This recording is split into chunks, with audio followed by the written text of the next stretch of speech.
Right, so welcome to the Patreon exclusive episode of Will I Vike It, where we're going to cover some bonus questions with my guest from episode 10, Wild Katt. And I nearly did what I did on the beginning of your episode, where I went to point, because on my screen you're there, but I don't know where you're going to be when it finishes. I don't know where I am half the time, don't worry about it. All right, so the first question. What's the worst food that you've ever eaten? Oh, the worst food. Well, I'm one of these people that will try anything, and because of my expeditions, I have tried all sorts. Actually, yeah, there is a worse food.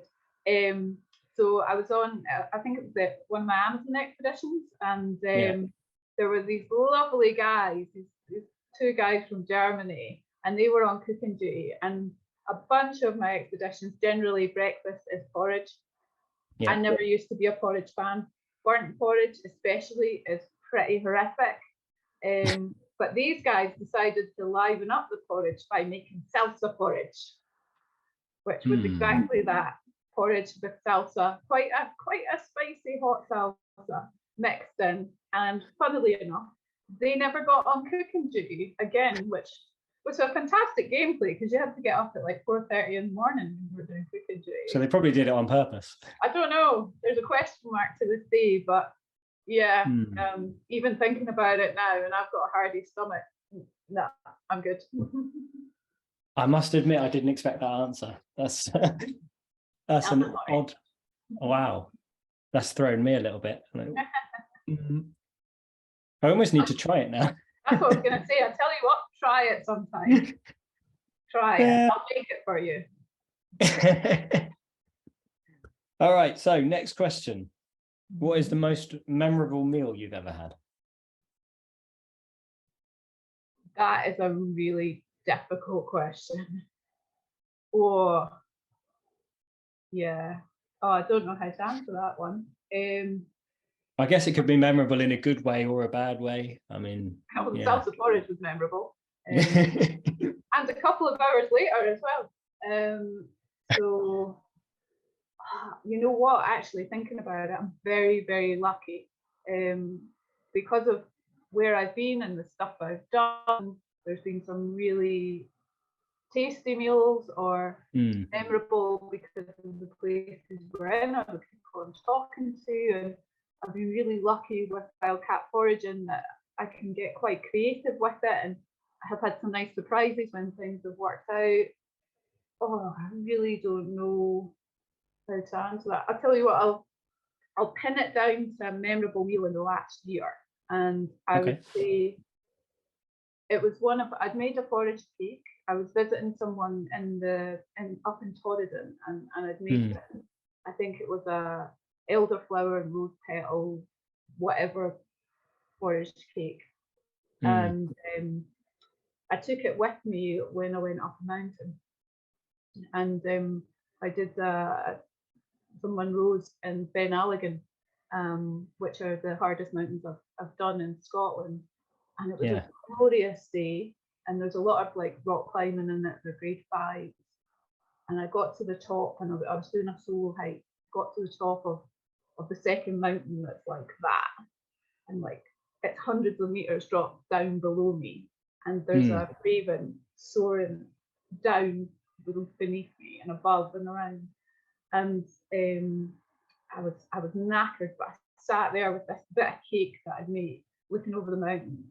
And years ago, I struggled to walk half a mile. And I never thought I'd be able to do these mountains. So it wasn't the best cake I'd ever made in the world, but up there, it was just that much more special. And whenever I make that, it was a rose elderflower cake. When I make that again, I'll always think of that moment. Yeah. So I love how food connects us to moments and achievements. Oh, yeah, that's probably last year's most memorable. That's a great answer. Yeah. All right. So the very, very last question. I'm reading these off my phone, as you can tell. I'm not checking my messages. So you've died and your relatives are preparing your grave goods. What food or drink are you taking to the feast in Valhalla? Oh, well, if it was Just to up end to on my a relatives, cheerful note, I guess. oh, that's where I'm going next. No. Well, if it was up to my relatives, I've no idea what would go in there. I think definitely some sort of wild mushroom would have to go in there for wildcat foraging. Someone would probably put some meat in there for the Viking link, but to be honest, I'd rather they popped in some of my birch sap wine or my rhubarb champagne, though that could be quite lethal because my champagne has had a tendency to explode everywhere, so that could make the funeral quite an interesting one. These bottles just going off. Go to Valhalla with a pop. With a bang, yeah. I definitely hope some chocolate went in there. Ideally, some of Charlotte Flowers and wild chocolate, which you should check out. Sorry, I'm doing a plug for someone else on your podcast. But they you go ahead. Favorite. And oh, how cool would this be if someone could like go to the top of a mountain and get the heather for some heather ale or some rowan berries or rowan jelly and put that in. And then if someone could go into the nearby forests that I wander and get some wild mushrooms, and if someone could go to the nearby coast and collect some of the seaweed that I eat, that would be really smart, wouldn't it? All these different like locations that I've wandered and bring them all together. But that won't happen. I suppose I should have thought of this because this could be a two-part question, really, couldn't it? You could have the answer of what would you want them to put in and what would they put in, because they're very different answers. I think a lot of that would get eaten before it got put in, the chocolate and stuff. No, I think they'd probably put in some wild mushrooms. I wouldn't be bothered whatever they put in. I'd be off having my adventures wherever I was. So, but yeah, I think that kind of covers it. It's kind of reminded me, I don't know whether I should include this on the podcast or not. My dad told me a really bad joke at Christmas, which I'll probably butcher now. It was about a guy dies and he asks her to leave he wants all his money taken to the grave with him. And so his wife later on turns out she's got all his money. And when someone asks about it, she says, "Oh, it's fine. I wrote him a check." That's the sort of thing my family would do as well, definitely. Or I will use.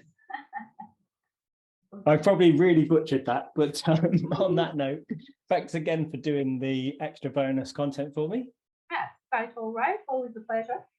And tune in next week for the next bonus content. Bye.